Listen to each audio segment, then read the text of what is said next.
What up guys, and in this video I'm going to show you two simple tricks in video editing of how you make your videos a little bit more cinematic and professional by just using these two really easy steps. I'm going to show you as well as talk about it. So the very first super simple transition or effect to make your videos a little cinematic, you've probably seen them all, is the fade ins, or what is technically called the cross dissolve. And that is just taking one clip and adding a cross dissolve effect on it. But a lot of people do it wrong. And what I mean by that is the cross dissolve, if it goes on for too quick, it looks really cheesy and not really professional. So how you get a professional or more cinematic cross dissolve is you just drag on that cross dissolve for anywhere between 3 to 4 seconds in comparison to 1 to 2 seconds, and you will see the big difference. I'll show you guys in Adobe Premiere in just a second. And the second tip when it comes to having your videos a little bit more cinematic is having your pan ins or pan outs with the same concept, is that you want your pans to have another 2 to 3 seconds longer, because the shorter an effect is, especially for the pan ins and your cross dissolves, is going to look really amateur. I'll show you again in Premiere and talk to you about how it's actually done, super simple, and how that simple thing can make your videos or kind of collages look a little bit more, or b-roll look just a little bit more cinematic. So let's get into it. So depending if you're on Final Cut or Adobe Premiere, you go in your effects tab, you can go and search in cross dissolve. It's right here. Or really simple, if this is a really super quick cheat, apply default transition and it will give you a simple cross dissolve. But as you can see here, if I play this cross dissolve is automatic, but it's really way too quick and it's not even for a second.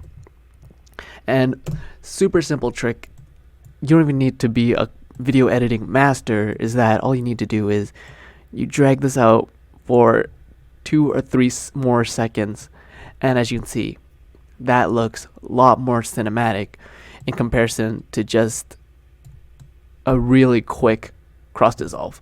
And as you can see, as what I was trying to say, is that the longer the transition is for these cross fades or cross dissolves, is that it's much more cinematic. That is the first key tip or takeaway, is that if you use cross dissolves, the longer you have it drawn out, the more cinematic it will look, and this also applies for videos as well.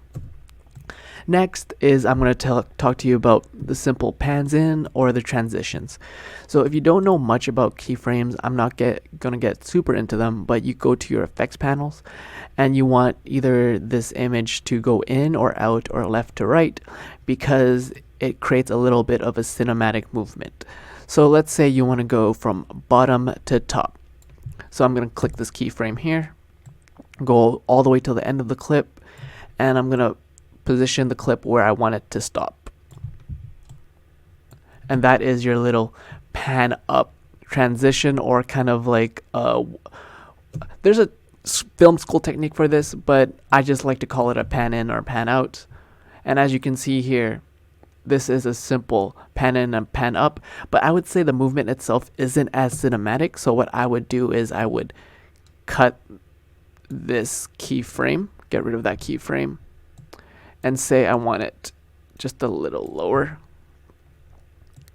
And the less movements you have and the more subtle the movements are, the more cinematic the video or photo collage will actually look, as you can see here, in comparison to if I started from all the way down at our feet and going up. It does look a little cheesy, and you want it to be subtle and not so harsh or abrupt. And if you want it to be even faster, that just looks way too abrupt or cheesy. So the key takeaway from these effects or transitions is that you want to limit the movement, and if there is any movement, make sure it's very subtle. As you can see, it's much more cinematic. And then what you can do now is you take these two really simple steps that I taught you, and you just combine them. So you have a simple pan in and out, which I'm going to show you right now. And then on top of that, you apply it with a really long keyframe with your cross dissolves. Now you can see a little bit more cinematic, a little more documentary type of vibe to it, and that is how you take your basic cross dissolves and your zoom in, your pans in, and you make it a little bit more cinematic. Super simple in Adobe Premiere. You can use this same technique in Final Cut, and that's how you do it, guys. And that was my super simple tip of how you make any videos more cinematic. If y'all want more video editing tips and tricks, let me know in the comments. Also in the comments and in the description to check out my free camera guide. Get that, sign up for that. I'll give you my free camera gear list of all the gear that I recommend, as well as a little bit of should you get a video editing laptop or PC and what are the best specs. All my resources in the description below. My name is Peter. You're watching Broke Visionary Collective, where we all start with nothing, but you can always create something.